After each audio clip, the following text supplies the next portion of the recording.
Sculpture Walk Springfield is this program in Springfield was started in 2015. Our mission is to encourage the artistic transformation of Springfield through outdoor sculpture and enhancing the quality of life and promoting economic vitality. We just changed our mission statement a little bit this past year from economic development to economic vitality, because we really did see that our community actually is a very robust and diverse community in terms of business and economics. And we're just a big plus sign in terms of qualitative programming that we bring to our community and through visitors. So we're really excited about being part of downtown Springfield. We decided to choose downtown because of its urban elements, as well as it is geographically the center of our city. Some cities, you know, grow north more or south more or east more or west more, but genuinely, if you look at a map, we are right in the middle of our city, and we thought it would be the best way to serve as many different populations as possible. Our vision is, of course, a museum without walls with access to all. It's a really great program in that it's free. It's open 24/7, 365 days a year. And we have a audio tour app that we partner with AutoCast. And it's a national app. So there are history tours, heritage tours, sculpture tours that you can view anywhere in the US and access that free in the App Store. So we love working with them. It's a great platform, and you're able to hear and see the sculpture if you're not there, or listen to the artist tell a story about the work. So Sculpture Walk is a annually rotating exhibit. It is currently 41 sculptures. 32 of them are rotating each spring in the April.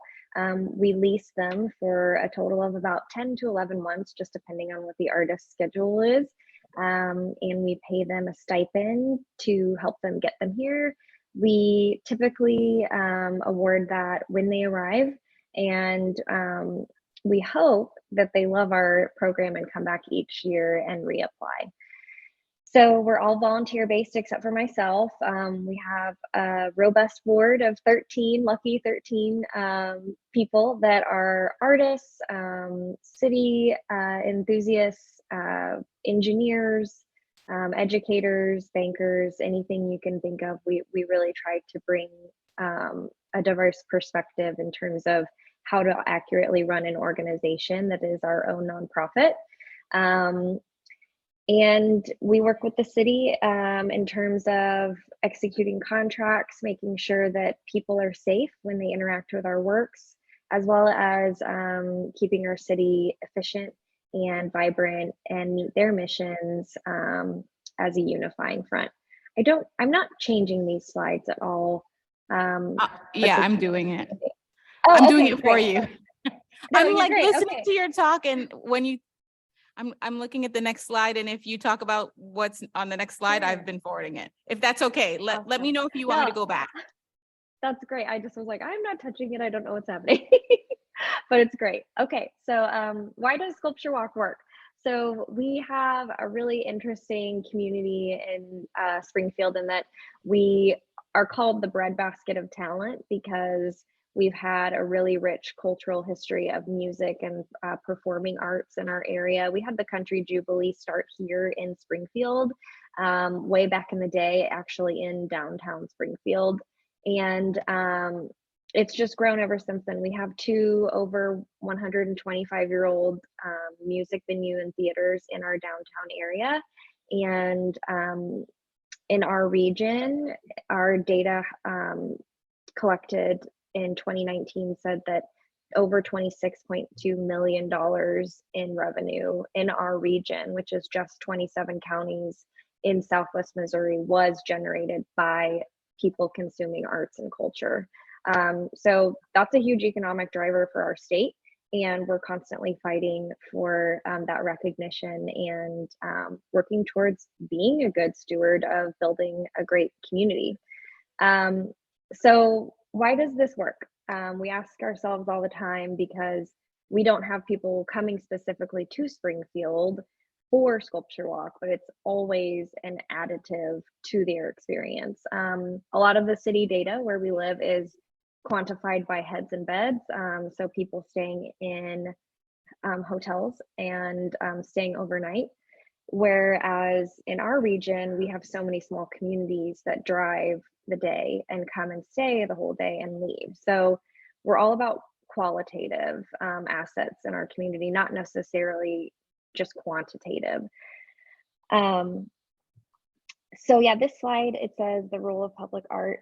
Sculptures add to the city's heritage, culture, and sense of place and diversity. Springfield is growing rapidly. We have been identified as one of the places that people really want to move to. And we're really trying to welcome as many people as we can and keep up with that demand. Public art adorns the city with distinction, adding to pride of place and sense of identity. We firmly believe this. We just rebranded our city flag this past spring. So we're not only actively paying homage to our culture and where we've grown from, but actively changing it and working on who we are as a community and how we can better suit and align with more progressive values to create a more diverse environment, whether that's visuals or businesses that we have. We're really just trying to reshape what the Ozarks can bring, not just our natural beauty, but of course, arts and talent that we bring from across the US and across the world. Our actionable goals, short term, of course, is bringing those arts and culture assets to our region, but it's really about making Springfield an impactful place when you visit. We have more local arts organizations for a city of our size than anyone else in the tri-state area. And we want that to be visible when people come to our downtown area. We want to upgrade the presentation. Lighting is a huge, huge project we're trying to tackle. If you could go back to the collaborative city and artistic culture slide, it is one before this one, yeah. It says collaborative city and artistic culture, supported quality of life. But anyway, it is zero cost to us when we're doing installations because we've built that infrastructure ourselves with fundraising. It's all grassroots fundraising, but we do get help from the city in terms of expertise in using a crane. So we've been able to install multi-ton works because of that collaboration, and that support has been invaluable to us. So jumping forward, when we're looking at utilizing cranes and utilizing infrastructure that's already in place, lighting is something that is our biggest struggle. We're really successful in a lot of areas, but lighting is a huge key. We have a huge solar farm west of our town and nobody knows about it. Nobody knows about it. And so we've been working with our city and our CU partners to create a program where we use solar technology to light our works. And we're still in the beginning stages of that, but it's just an example of how we can meet other organizations' missions by helping them be more visible in their efforts that they're doing. We're a firm believer in that. And, if you're going to spend tens of millions of dollars on a solar farm, then you want people to know about it because it's an underutilized piece of our infrastructure that desperately needs to grow, especially with climate change and other topics like that. So lighting is a part of our program that we're looking to grow. So if anybody is an expert out there, feel free to give me an email or a call. We're always looking at growing that.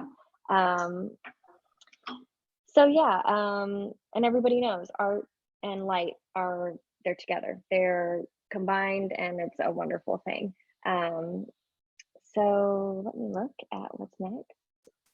Ways to support us, just check us out. I know you guys are here for a great weekend of this wonderful experience, but feel free to reach out on Instagram or Facebook. We do try to sell all the artwork that comes to our program every year, and 25% of those proceeds do go back to our administrative funds to put on events to be able to bring this many sculptures to our area. And yeah, follow along online.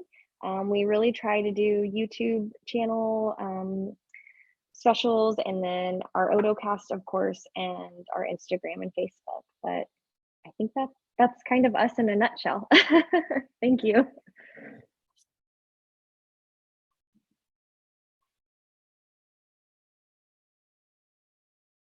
Well, we're not going to do that yet. Oh, you're going to turn her off. Okay. Now I'd like to introduce or welcome to the stage, Durant Thompson.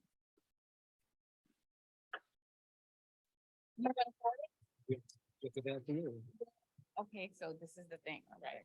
You gotta, this has to be on pause, otherwise it's gonna do that little. Okay, I'll do it, okay. Where are we? Okay. So our program evolved a little differently. My name is Durant Thompson. I'm at the University of Mississippi. And we started this program in 2015 as well, like Springfield, but more like on a shoestring. Let's see if we can make this happen, and they're not giving us any money kind of a budget, you know?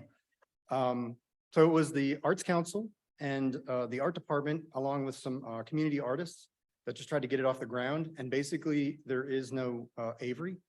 I really envy Avery because it sounds like she's getting paid a full-time job. This is like our afternoon, evening jobs. And we did manage to just force it into place. There was a need and a discussion in our community about trying to get more modern art and sculpture. Prior to this, we had a lot of more statues and things like that, or more bronzes and things like that. So getting some more contemporary things up. There was a whole committee for that in my university that said there's already a committee for that and you can't be on it. But we were able to get them to say, well, if it's temporary, maybe we'll let you do it and see what happens. So that was just the 3 spaces I have at the university. The Arts Council has four sites outside of their building, which is the old Powerhouse building. And then we were able to acquire 9 spaces in an old golf course in a very affluent neighborhood nearby from the university, which is where you can see this picture from. And then we were able to take on the University Museum as a component of our group as well. All of those components are doing it extra, not so they got their jobs during the day and we're trying to do this extra time. And I'll tell you about some of the roles that we have in there. And you can see that my students, the sculpture students are the workforce for our group. And I believe Avery said similar things about hers. We've grown over the years. We did not have fancy little jackets, so safety has become an issue over the years. Not really an issue, but we're like, hey man, maybe we should get some of those jackets. We also got less phone calls from the public about people being in their park with a truck.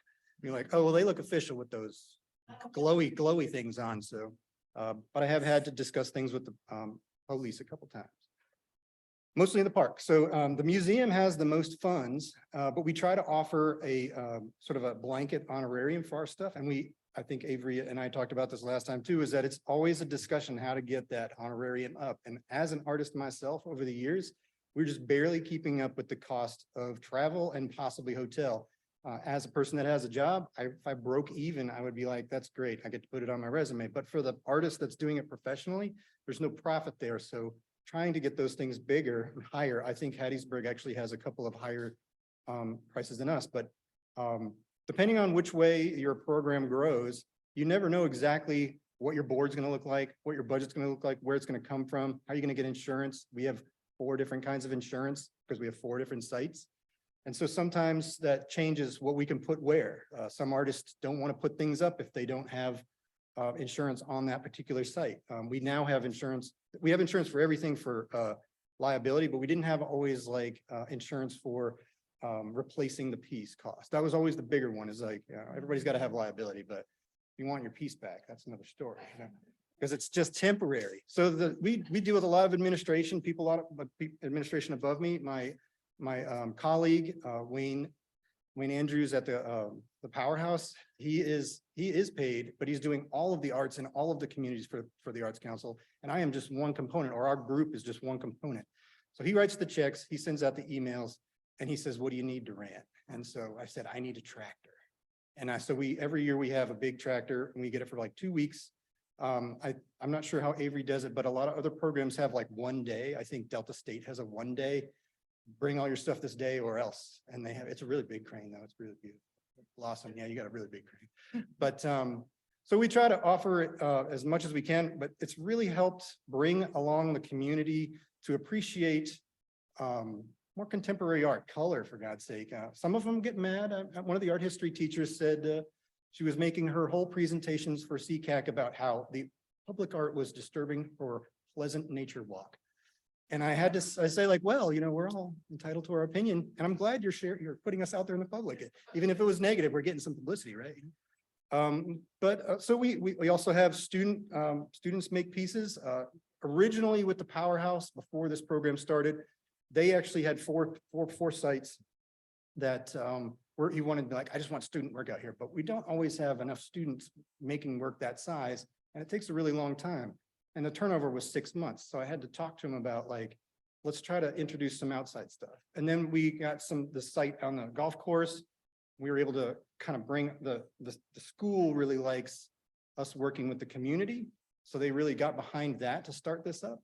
And so once that happened, we kind of gelled all the spaces, and the museum site that we have, I had been working with them separately to place things there. I think Jason Kynes did a piece there for a while and some others prior to this program.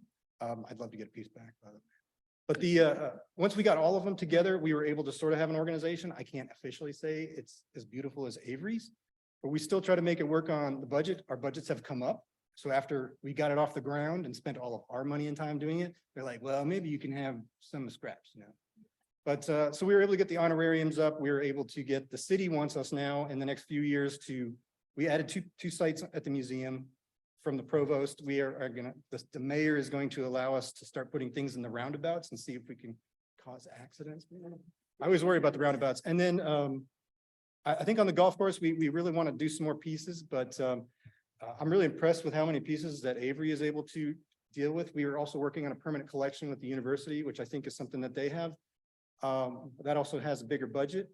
But I've always found that when we get too big, and so this is something we have to balance, is if you get too big, too many sites, if you don't have a collection, you're like stretching the community really thin. I'd love to get 32 brand new people, but there's a lot of shows out there now. So we're trying to balance that with the budget.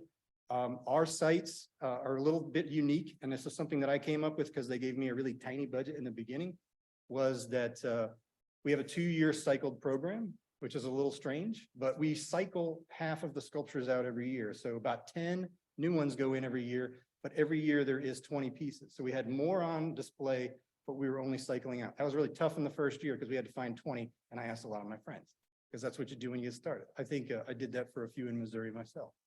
But I have a lot of perspectives from doing these things. I was just talking earlier about how I think I was a volunteer as a student in BFA with the outdoor sculpture tour at the University of Tennessee, way back in the 90s when they used to have catalogs and all sorts of stuff like that, with a guy named Dennis Peacock.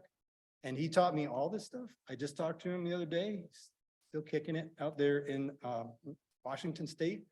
But since then, I've seen lots of different kinds of structures. And it, really that beginning part was really, as an artist, I wanted to see their honorariums come up, but I knew I was going to have to do some administrative work. I mean, they keep trying to get me to be the chair of the department, but I'd really rather be the chair of this stuff instead. And so far it's working. We get a lot of notoriety. The school has sort of changed. All the schools are trying to change their personality, at least in the South a lot, whether it's got to do with monuments or traditional imagery.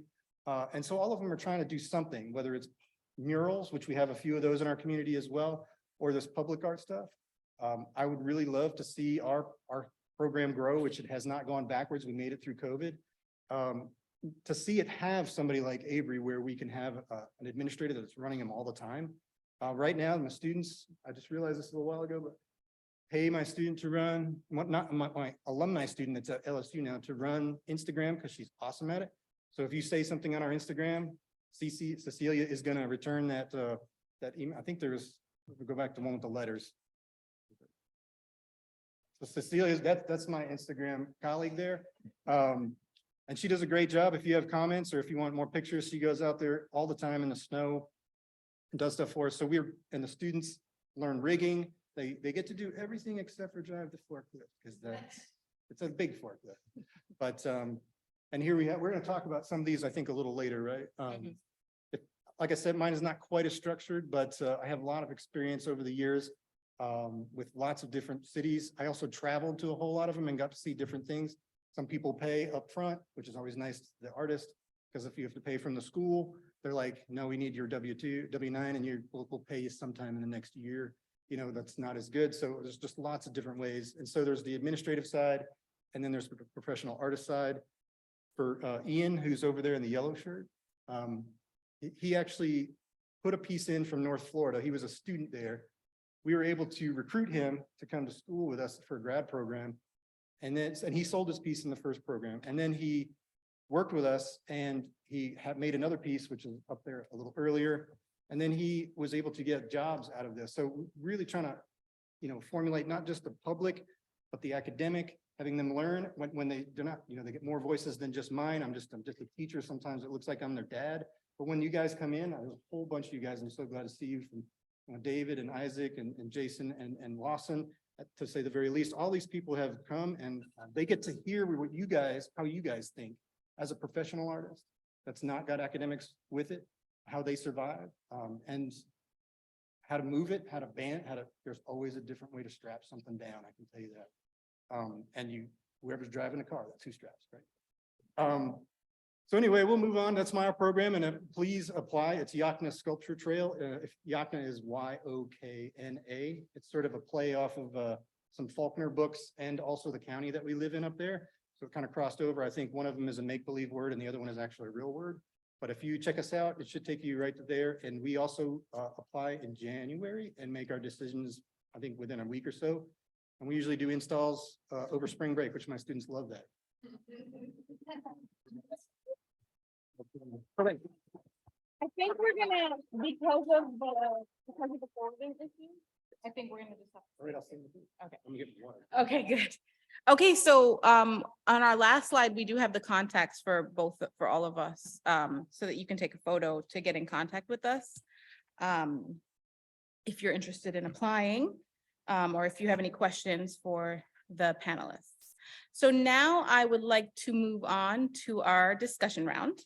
Thank you very much for your great presentation. It's just so interesting to see how two similar projects can have similar outcomes, but have the practical nature of it is all different based on sustainability and based on funding and, different things. So thank you for the work that you do on a volunteer basis. It's helpful for our communities.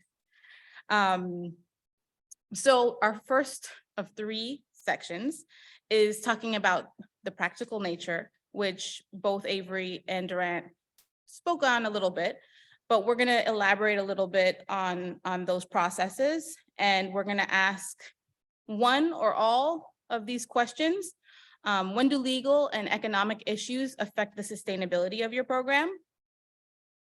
How does your organization consider the environment and ecology, which Avery talked about a lot with that great program that she's doing to get solar power? And what are some ways that you are increasing accessibility for the public? So Durant or Avery, either of you, please. I'm happy to talk about the legal and economic because nobody likes talking about that. So yeah, we really have a very robust legal and economic factor in a lot of our programming. We worked really hard to establish a three-party contract with our city, our artists, and our program. And it covers everything from insurance. I know Durant was talking about that because he has so many sites. our city requires us to have a $3 million liability policy. So that's a huge hurdle that we have to get through in terms of sustainability and funding, because it's not cheap to provide that level of insurance for sure. And economic issues. The state of Missouri does not allocate very much funds in terms of part of our tax budget.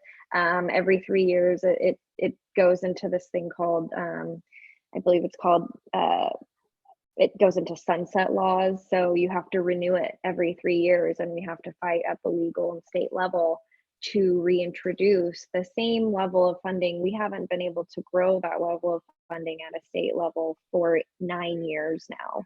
So it's been pretty challenging. We only have one lobbyist in the state of Missouri fighting for arts and culture, and arts and culture is one of our biggest economic drivers. It rivals many other sectors of our Missouri economy. So that's something we struggle with all the time, just getting that recognition for what the arts contribute. And artists are all a part of that. And Durant was commenting about the stipend and travel expenses and the cost of steel. Everything like that factors into our bottom line and our budget. Me coming on as full-time, that only started in 2020. Before, it was part-time or all volunteer based, and that's just a reflection of how hard it is to build sustainable funding for our program. And we pull from grassroots efforts of fundraising, just making asks to businesses and individuals, but we also apply for up to 10 grants a year. So it's a big challenge. Thank you, Avery. Durant, what do you think it would take for your organization to become more sustainable and to have a full-time paid staff person? Well, truthfully, I think that will be very interesting, considering that we have so many entities. And the university, so the insurance has different umbrella things for each area. So the university was the difficult one for the liability for covering the art. The rest of them, the city and the museum have monster policies, just like Avery was talking about. So they were able to cover that. But sustainability for the program has come through blood, sweat, and tears. Basically, we just won't let it die. Those who have the heart and want to do it. And thankfully, our arts council person, who is our champion for funding on most of our sites, I think he covers 12 or 13 of our 20 sites. So he has the biggest budget to cover, and I believe Pepsi at the moment is paying for that with a Pepsi grant. I think there was a Pepsi grant a couple of years ago, but he's the one out every year trying to make sure he's got funding for all of his programs. So he has these gigantic ones, and we are just a portion of that. The school, it's me begging my provost and my chancellor to do those things, and they have now made new programs. They're moving a little slower, but having a one single person entity right now, that probably looks like me to kind of push them all forward. The museum has a very good program person, but again, they're stretched thin. It would be like doing 3 jobs. So that's where in the museum is where we're trying to make a curator position that will take care of our permanent collection and help run the administrative side of this. So we are working on something for that in the future. And since the provost has started to be a little more backed with that and the public art stuff, so it's looking good for that. School moves slow. I don't know how fast it's going to happen, but administrative wise, that's hopefully how we get it, and the money will come with those. Avery, do you related to what Durant is saying? I know you've been with the organization for 2+ years. Do you know the history of the background history of? I think you guys have been around, what, 14 years or something like that, if I remember. This will be our 8th collection. So we started the same year as Durant, and the way it started, Did you all start as a volunteer program also, or did you always have an executive director? Yes, it was all volunteer ran. Yep. Huh. Yeah. I vote your art council to take over. I think that they should. I think that that's like a natural fit. It is beautiful, except for how many other programs you have. So like I said, he really just sort of oversees it. And so I just became the person who was in charge of this one program in that area. And I do, like, I think Avery and I were talking before, I don't only run the tractor, I write the contracts, I talk to the insurance people, I go and have the meetings with the university. He does all the stuff with grant writing, which he's so good at it, and I am not. You're either good at grant writing or you're not, but, so it's actually been a really good, partnership in that way, so that we're kind of helping each other out. He says that I could run the tractor if I want to, and I was like, yeah, I could write a grant if I want to, but not what I like. We did start similarly to y'all.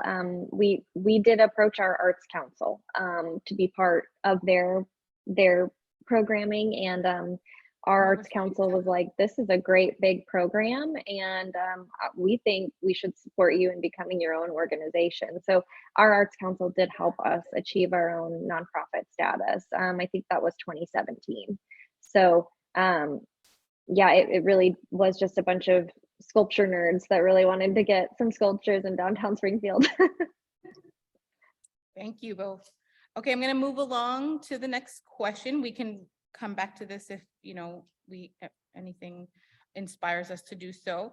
But the second question out of 3 is integrity and representation in public art. So how do you ensure representation in the art selection process, the administration of the project, marketing, promotion, and programming? And then the second question, how are you evaluating or assessing your program to ensure integrity and representation into the future? You want me to go first? Yeah, you can go first. So to ensure representation as far as equity or anything like that, we have almost like a blind review process with, I think this is the process question. Does that work here? All right. So there's like, I think their program is a lot bigger than ours as far as how many people are on the board, but we have about 3 or 4 main groups, which is a representative from the museum, a representative from the art department, and a representative from the arts council. And then we usually have a guest person, which has been the mayor or visiting artist in the past, but we also have a component where the students have a voice vote in the final selection. They collectively we rank all their stuff together. They just get to look at the pictures, which one do they like? And then we include that in the overall vote as a administrative vote. So it's a pretty powerful vote all together for them. We try to be inclusive with the students because they're also the ones putting up the stuff, and they have to look at it for a couple of years while the artist disappears. And we also try to get that public vote in there from I think Avery might be talking about more public vote. We have had some of that with vote for your favorite piece, which was a part of actually maybe figuring out how creatively to find money and how to use money. So we've tried to entice the program a little bit with the best of show, and the best of show was picked by the community. We also had another one with the best of show by the students. But over the long term, we do marketing, and most of that is taken care of through the Arts Council. They have the website. Unfortunately, I can't hire CC to do the website because there's somebody else that does that. Otherwise, it will probably be a little more up to date. They have so many programs there, it's hard for their website person to keep up with all of them. And that's something that I have to nudge along the way a lot. How are we evaluating and assessing our program into the future? I think I talked about that a little bit and trying to have it grow and possibly getting an administration, securing more funding. I think Avery and I both secured higher honorariums over the last couple of years, which is amazing because of COVID. But it's about discussing with the administration, the factors of if we don't get more money for these artists, the artists are going to pick other shows because they're paying more money somewhere else. And, we're aware that where it used to be taboo in the world to apply to 2 shows at the same time, I think that's become a commonplace nowadays, and you pick which one has the more money if you get into 2. That's an unfortunate thing. I wish that we could just all have doubles, but to keep competitive with those things, we try to make sure that we get the honorariums up, make sure we have good insurance. I don't know if Avery said it before, but we talked about it before. Other enticements, like we made a deal with the hotels in our community so that they would just give free hotels so we didn't have to pay for that. Then everybody wants to bring a dog, and we're like, well, we didn't get a dog hotel. We got to find a dog hotel now. But luckily, I think we found whatever the dog hotel. That's accessibility. Yeah, and I pay for food so it's like a student workshop, so we're able to pay for food out of the school a little bit because it's a guest artist and they're getting to talk with the students. So you just got to be creative with how you use what the money that is available, especially with all these diverse communities. I believe that, I'm not positive, but Avery may talk about having one source, but I think they tried to muscle the administration to give them more honorariums And they went with that we'd rather not give more honorariums, but give you all those hotel things, whereas they didn't offer that to us. That we just had to muscle them, and then we had to creatively do it. But we're still looking for the same things to try to help out the artists and to try to get to keep it going, because the quality of work that comes in really helps with how long the program can last. And later on, I think one of the questions is about how do you pick stuff, but or is that this one? When I was younger, like rusty sculptures were kind of cool, but those are kind of out of style a little bit now. And if you don't have fancy colors or shiny things and things like that, that's what, that you got to work with the curve of what's going on in public interest. So I'll let Avery take over and tell her part. Okay. Avery, any thoughts on integrity and representation? Yeah, so we have a broader selection process. We invite about 20 members of our community. They're members of the BIPOC community, LGBTQ, educational realms, working artists, business owners.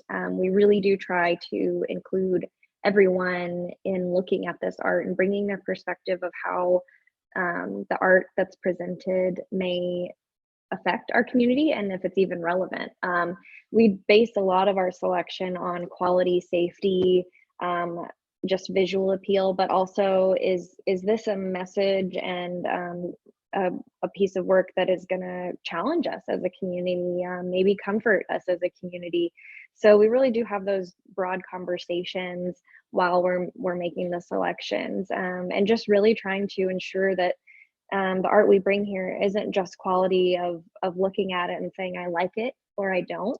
Deidre Argyle, who's a wonderful asset to our program, she always pushes people to really ask those questions. It's not I like it or I don't. It's what does this make me feel in this moment? Am I going to remember where I am in this moment in time because of this sculpture? And that's something really powerful that we try to harness with our program and help artists to create an environment for their work to speak for itself and utilize what we have to present their work that the way they envisioned it. So it's a big collaborative process from the time of selection to installation with everyone that picks the pieces, but also the artist that gets selected.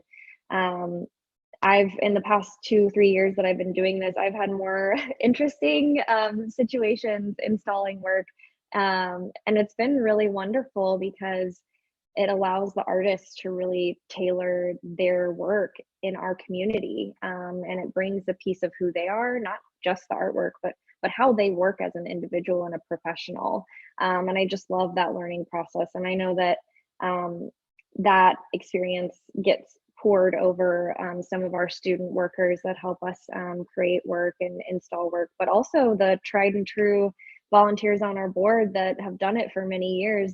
They always come to me and say, these artists taught me 10 new things that I had no idea about the art world that's going on. So just listening and really trying to meet the artists where they are and creating a space for them. Mm-hmm. Well, Avery, thanks. That's a great segue, and your selection process. That's a great segue into the last question, which is critique and conflict in public art. How has your public art program endured in times of crisis? In what ways can you continue to engage art as activism? How are politics and governments involved with the work that you do? And when do aesthetic trends and societal tastes affect the project? Yeah, I'll kick this off. This past year, we actually incorporated a specific call for part of our walk. Usually we just have, requirements on how many space, things like that.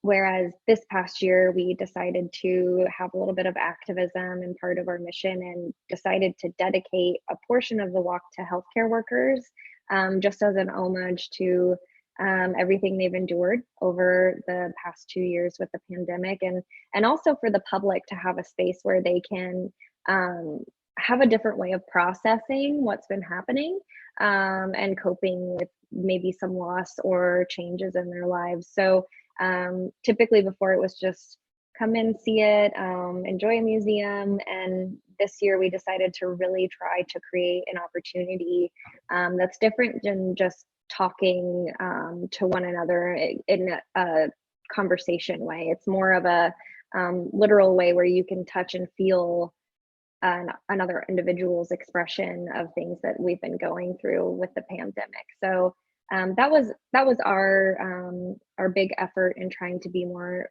active and have more, I guess, more of a relationship with artists, but also the community by choosing the healthcare aspect from our program this year.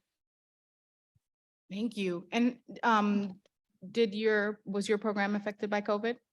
It was stalled more than it was affected. We weren't really sure if we were going to get funding for our jobs, much less the program for a while there. I'm sure many of you felt that stress as well. But when it came out, then I sent the email up and said, are we funded this year to do this project? There was a lot of pause, but somebody up the top said, yeah, we want to keep doing this. And so it must be getting good feedback from not only the public, but also the administration. They know that they need to change some of their visual aesthetics on their campus and in the town. We have a really good arts and crafts town, but it's not as much in the university. They have a lot of traditions there. So they're really interested in how we can kind of change the identity a little bit or just make it a more welcoming place.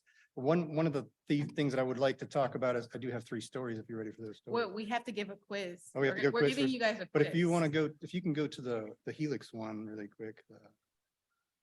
Which one was that? The red one? Yeah, that one. So this is done by a friend of mine and Jason's, a few other people, but his name is Phil Proctor. He works in Georgia. This is sort of like how is the public reacting to what you're doing?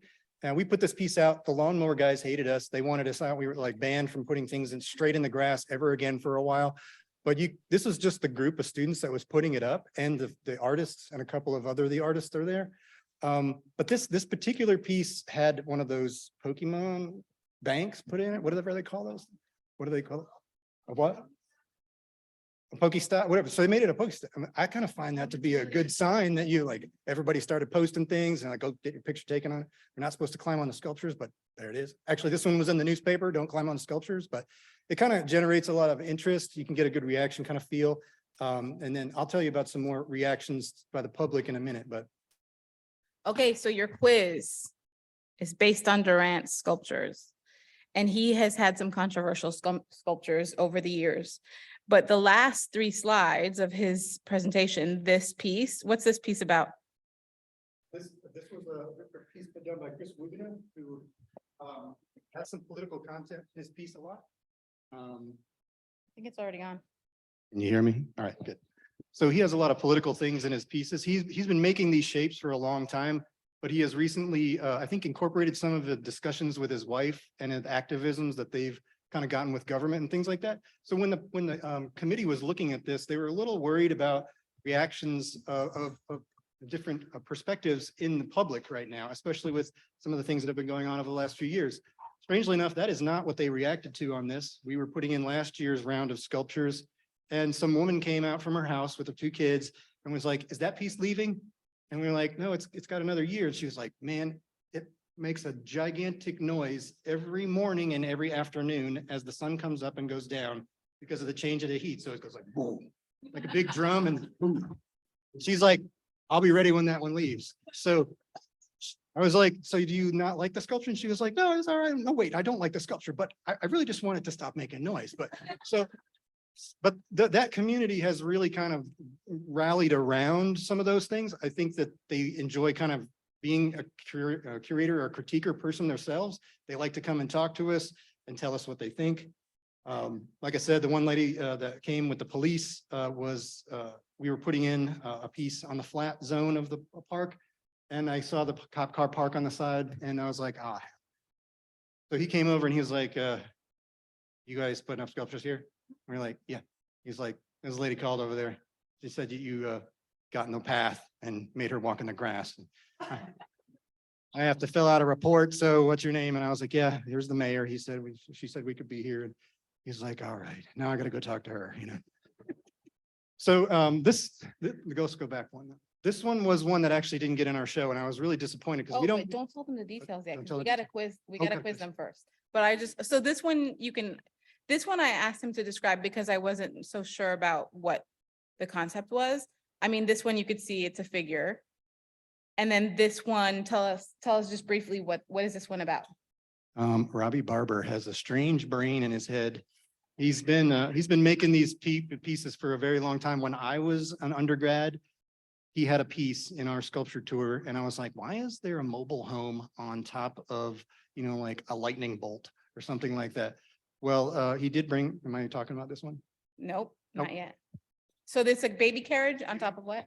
I mean, It's a baby carriage with a mobile home on it. Yes. Okay, And so our quiz to you is, which one of these three pieces, controversial pieces from Durant's, from Yokna Sculpture Trail, do you think is the most controversial? So by raise of hands, let's see all the votes for the first piece. Anybody? 1, 2, 3, 3 votes. Everybody's got to vote. So we got it. We got 49 more or whatever. Okay, so this is another one. So who thinks that this is the most controversial? 1, 2, ooh, a lot. 1, 2, 3, 4, 5, 6, 7, 8, 9, 10, 11, 12, 13, 14, 15, 16, 17, 18, 19, 20, 21, 22, 23, 24, 25 people think that this is the most controversial. Okay, last but not least. Oh, what a lot for this one too. 1, 2, 3, 4, 5, 6, 7, 8, 9, 10, 11, 12, 13, 14, 15, 16, 17. Why do you all think that this one is the most controversial? This is the second most controversial, and this is the last most controversial. Yes.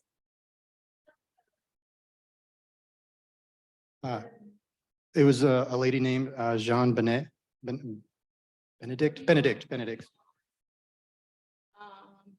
We have 8 folks, I think, online. That wasn't part of the discussion for that piece though, but it was a woman for that. So which one was it, the most controversial? That is actually I didn't know I was going to have to pick which one, but so they each have their own story. And I told you about the first one a little bit, and most of that controversy lied within the selection group. And that was the first one with Chris Wubina. We just have to, like Avery said before, we have to judge and kind of edit some things based on safety and content sometimes. I probably didn't know I was going to have to test for noise, but I probably will be doing that in the future. We usually have to make sure there's things to bolt it down with. Some people come with no bolt holes and we're like, hey man, we got to weld something to your piece because we got to bolt it down. Everything's got to be hurricane proof, right? At least that's what I learned in New Jersey, even though there were not very many hurricanes there. But really in our school, I think somebody said this earlier, but in our school, we were an SEC football school, and it's really more like football fan proof. So got to be able to climb on it, got to be able to break it, and so there's this. So I thought, well, when we did our meetings in preparation for this, I thought I understood that this one was the most. It does have the most complaints, but it's all from one person. Oh. So my colleague Wayne said that there was somebody in this neighborhood called every single day for like half a year, and he would just like, yeah, what's up? Go ahead and tell me you hate it, and he would hang up. But he got so many more people that loved it. It was actually maybe equal, but it was all votes from one person. But he said something to the effect of the complainer said something to the effect of, if I wanted mobile homes in my neighborhood, I would have moved to a mobile home park. That's what he said. And so we left it out there. And everybody, I mean, there was a lot of people that took their picture next to it and told us how much they really liked how weird that was and why it was out there. I mean, if you imagine that these pieces are on a golf course, I don't have a great picture of the whole golf course. There's like these vast expanses, and we have 10-foot diameter pads for these big pieces. We also have smaller pads in the other locations, but And is the golf course used as a golf course? it is a walking trail, which is why. Oh, it's not a golf why course, my but art- that's a great way to make art accessible. In Florida, where I'm from, there's a lot of golf They ain't gonna give up courses. their golf down there though, then. Huh? They like golf in Florida a lot. I know, but why couldn't there be a sculpture in all the golf courses? So really quick, and I'll pass it over to Avery, but really quick, the red sculpture was really disappointment because I think the panel really liked the piece. The artist wanted to be in a site where it could be insured completely. And at the time, we didn't have the full coverage on the university site. And so the university was the only one that would accept this piece for content wise. It's a nude person. There were some very sharp nipples on it. Can't see that right now, so it was very anatomically, descriptive. You're not allowed to So- say nipples in Mississippi. I'm from Connecticut, so the Arts Council and the museum, who both have extensive children's programs, were not really comfortable with bringing this piece in and having it in front of their places while all the parents, I mean, we're talking like classrooms full of students, busloads of students, things like that, and really young. So they were just worried when we called them. And so we had to call their administration and see if they were okay with it. They were concerned about those things. So we offered school site and the artist said, I can't do it if it's not going to be fully covered. So we did not get this piece, although I really wish we had. It's a beautiful, transparent piece with light coming through it. And we rarely get figurative submissions. So it was really too bad. But if you make, I think we can be covered no matter where. So we're going to ask her to come back. Mhm. Avery? I think we're pretty much Yeah. done. Avery, did you have any more closing thoughts, or should we go straight to Q&A? No, other than that piece is called Breathe by Joan Benefel. And we got to host it in our second year. And the only reason why we Oh, got to really? host it was because we had a private property owner in downtown say, I love this piece too. I will host it. So that was the only way we could get that piece as well. So I feel your struggle and understand that every artist has different needs. So Wait, I know Avery has one story because I heard it the other day. It's better than mine. Do you have Oh, is it okay. on a slide or no? You can say It's it. not, but I'll We've got talk 5 more about it. minutes for Q&A. Okay, sure. Okay. So this piece was really wonderful, and it all referenced how hard the pandemic hit everyone, and how it's making people a lot more aggressive and outspoken and things like that. And the artist really wanted to create a piece to counter that and just really remind people we need to have more peace, love, and understanding. And we actually had a homicide happen just by the sculpture, and now it has a bullet lodged in the piece. And so the artist came out and did an interview, and it was really heartbreaking because of course someone lost their life, but it's just a further demonstration of how art in juxtaposition of everyday life can really affect one another. And it was just one of those instances of, wow, this all needs to work together, and how do we make our lives more of quality and help hopefully defeat some of those feelings of violence and hatred towards one another. So it was a very interesting spring, and we constantly are adjusting our program to address our community needs. It's wild. It's very wild.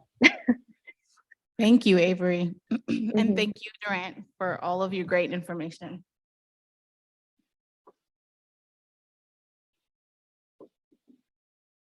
Okay, so we have time for a few questions. We do have about 19 folks that are joining us online. So if you have a question, raise your hand and I will bring you a microphone so that, or maybe Durant will bring you a microphone so that you want to take it up to beige shirt. Oh, here we go. Thank you. Thank you guys for that. I been a sculptor and being a part of public artworks myself. I've had 3 pieces vandalized or stolen. So how do y'all deal with that in those venues? Because it's very frustrating as an artist. I don't know if they took it because they liked it or because they wanted the material to sell for scrap. But how do y'all deal with those types of things when it comes to vandalism and thievery? I got one. If you want to go, Avery, first. You go for it, Durant. All right, so Brian, I feel your pain. I think when I was at LSU, we had somebody vandalize a sort of hanging mural piece. And I actually was at my girlfriend's house in a sort of condo place, and I saw the piece trot underneath me into somebody's house. So I like to think that your piece got put up in their house, but not your piece on that one, but I got to call the police and have them come. It was actually a federal offense because they took it off of a university and took it into the public space. You just have to deal with those things. We did have coverage on that one, full coverage, so we were able to replace monetarily, I think. We did recover the piece as well, but they had messed with it a little bit. So it's just difficult. If you can have that full coverage, I think we can at least give the peace of mind that we can give you back at least your materials usually. I just happened to be in the right place at the right time to catch that person. Otherwise, I don't think we would have ever seen that piece again. Vandalization, I mean, we have birds vandalize things all the time in the park. But Chris Wibben's piece is about vandalization. We were a little worried that people would be invited to do that. Sometimes we think about those things. We have artists come and bring us spot paint for people. They anticipate things getting broken or chipped or things like that. As an artist myself, I just go with an understanding that I can probably fix it if they break it. I think Luke Ochterberg had a piece that was very brittle in our first or second show and was called Bumblebee or something like that, had a big long tail on it. And it was just too much for the little kids not to try to jump on. So, and he knew that to begin with. But he was very gracious and said, I'll come and pick it up and fix it. But we try to have the coverage, I guess, is the only thing for that. I actually have gone and we've taken the sculpture out, taken it back to the shop, welded it back up, repainted it, put it back out so that the artist doesn't have to come back. I mean, just all different kinds of ways. Avery? Yeah, Durant, we of course always, and I'm sorry, I can't see the person who asked the question, but we always do try to contact the artist first and ask for their recommendations on repair. And if we can do it independently, of course, with the artist oversight, we try to do the best we can. And that's why we have artists and engineers on our board. But also we try to educate the public. We had a sculpture that was a pincushion through a cloud, and it had these balls on top of these pins, and people could pull them off relatively easy. And so, of course, we get really upset and frustrated when this happens because it's a detriment to the art. It's horrible for the artist. But we made this huge social media campaign about keep your hands off of other people's balls. And it was really funny because people really enjoyed not enjoyed seeing the vandalism, but really spread the word about how we can take something that was not appropriate to do and kind of make a fun tongue-in-cheek example of like, well, if you don't own it and it's not yours, maybe you shouldn't touch it. So keep your hands off of other people's balls. And so that really helped a lot in terms of just making the public more aware of the etiquette of what to do with public art. That's brilliant, Avery. I mean, using a campaign, that's like a negative, like marketing, sometimes like any press is press, Yeah. Thank you. Next question. I had two questions. Durant, the red figure, I'm just curious what the material was that was made out of. I believe it was resin, but since Avery had it, maybe you know better. It's epoxy resin, yes. Epoxy resin. Okay. My other question is, you had kind of alluded, Durant, to, what is in fashion in the way of public art. I'd be curious to know what are the current trends on that? Well, I do know that color is very in fashion. It didn't used to be necessarily, but there's the old adage that if you make it big and you make it red, it'll get in, and it usually does. Or if it's like the primary colors really work, that's just sort of like a baseline. But, we talked a lot about industry in our keynote, and I think the things that represent the industry change has always been a big part of fine art in general. And so having details of that, we've had some people from Jacksonville, Florida, who did a lot of plasma cut things. I don't know if you know, I forget, Jen and Lance Vickery, they do a lot of plasma cut and a lot of public work. And they've done a really good job with those kind of things. They also have their own program and their own trials. They've had vandalism and other things down there. But just integrating a little bit of the new with a little bit of the traditional, which is kind of what we try to reflect in the school system teaching as well. I believe somebody said it or answered it in the earlier one, is that it's just another tool, not necessarily to replace all the other tools, but to add it to the toolbox. And so we just try to see that representation. I mean, I know the Phil Proctor piece, that with all the geometric pieces in there, I mean, the way I grew up building those things was like blood, sweat and tears. He is almost all computer, and Jason might know better about that, but it's almost all computer cutouts that he then folds into places. He does a really good job of showing that on Instagram. You can see the process. You can see the cutouts. Some people work in stainless. Stainless is very shiny, reflective. People like that a lot. There's new things being done with light. We'd love to have a piece. Please submit. But you know, it's We also- artists don't want to hear it, but the masses want selfie places. So Yes, they like just, yeah, things that they can take pictures with or points of interest. You gotta think about a point of interest. What's going to make them come? What's going to make them draw to your piece? But as sculptors, I feel like we're always trying to do that. I really like rust myself, but I got to put some color in there. Otherwise they're never coming over. You know, it got to be red. Maybe I like blue a little better, but Avery, what did you got? Yeah, interactives. Honestly, that is what our community asks for. And also, there's been an uptick on, you know, just how does art impact an individual other than just looking at it. And so I think any opportunity like selfies, I know that that's so base level and whatever, but it gets people engaged. And so just upping that engagement for sure.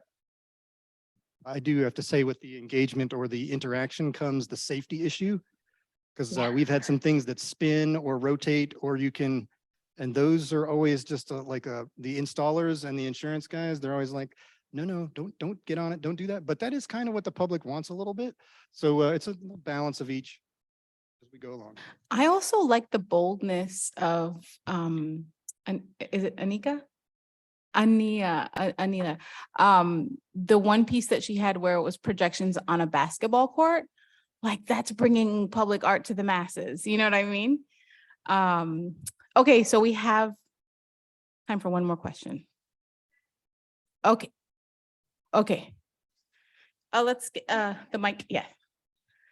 That sculpture in the gymnasium was especially done for Indianapolis school systems so that young kids could be shown the possibilities of what arts and humanities can do for them. Just put all the art on the golf courses, the basketball courses, and the football fields. It was only for one We- week though. It's perfect.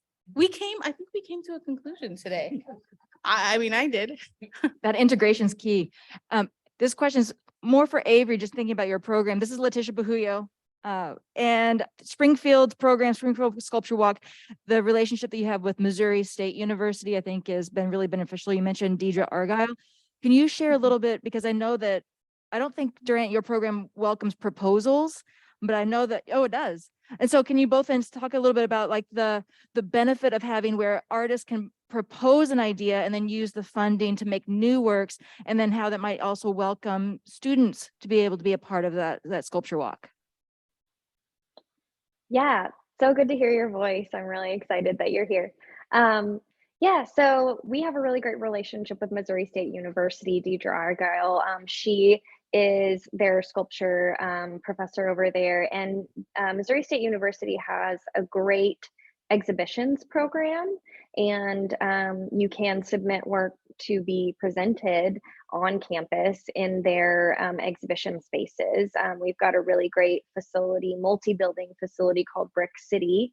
It has everything from drawing labs to sculpture labs, exhibition galleries. And so with Letitia, what we did was propose on-site specific work through Sculpture Walk Springfield, as well as exhibit works, and had Letitia participate in a panel, I believe.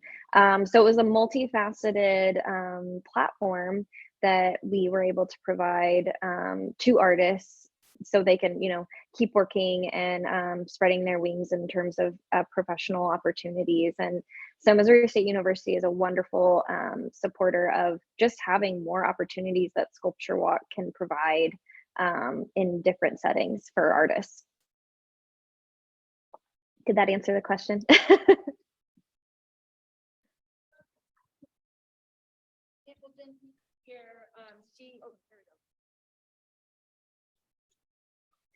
Something I just think is really unique and special about what a lot of the sculpture walks will do is that you welcome students to propose ideas because they might not have the money to be able to do it. And so I know, for example, picking on her right now, Jen Peak, who's a graduate student, she created a design and just submitted the design. So it's not that the piece already exists. And I know a lot of sculpture parks only welcome people who have pieces that are already done. And so I was wondering if you all could share about the risk that maybe you take, but also the way that you might be opening up a door to a future public artist by creating those moments where somebody could propose an idea, not necessarily finished art. Yeah, I would say medium and presentation is probably the two things that we look at whenever we're looking at designs or illustrations versus the actual finished product.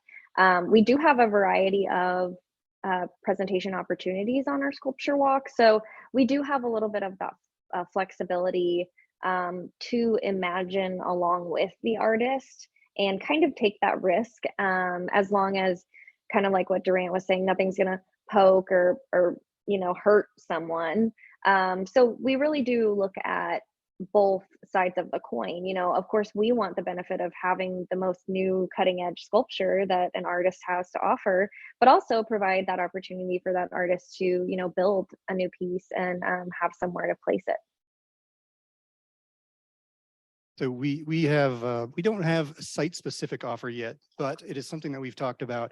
That's just got to do with sometimes there's digging and things like that involved, and that's always got a whole nother conversation. But we have taken in some chicken scratch drawings, especially from Andy Light. He loves to do that. But as the students go, this started with the students and we had to build it so that there was outside, but the students are still a big part of it. They're part of the work crew, but they at least 2 or 3 of the ones that you saw today were by the students. Ian Skinner, Cecilia was a BFA, so that was part of her thesis, and Ian's was part of his thesis in the end. So we really try to pull them along. And how do I keep track of Andy? Good luck. But if you want to keep track of the students, I can always be like, your time, you got only 2 weeks left, so I can help them along a little more and be a little more in their stuff. But that's a very big part of it. And I was really happy to see Cece go on to LSU. She also embraced the technology, and we had laser cut and locally. She also got powder coating. So she learned a great deal in those final years. But for me, it's getting a little harder to get them to recognize how much work all of that stuff is. Even just the research to get it farmed out is almost as much work as doing the grinding yourself sometimes. So she had to buy a trailer to get the stuff back and forth, and all those little things started to become a big part of what they learned. We would love to have, like I said, site specific stuff, but it's a little bit troublesome on that one right now. More Thank questions? you.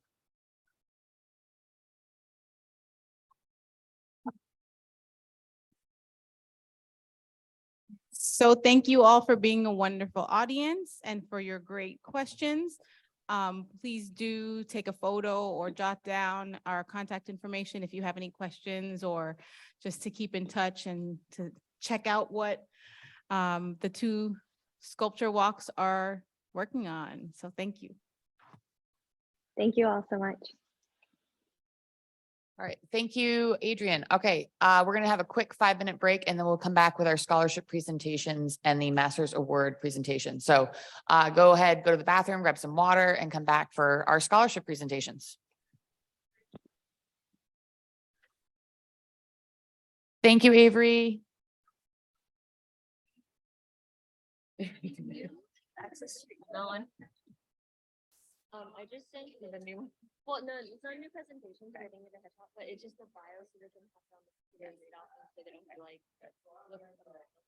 Here they are. But it's not there for everybody. if they're presenting at home, I already sent a copy to them, so they should have that too. This is mostly just because the alien there. Okay. Maybe.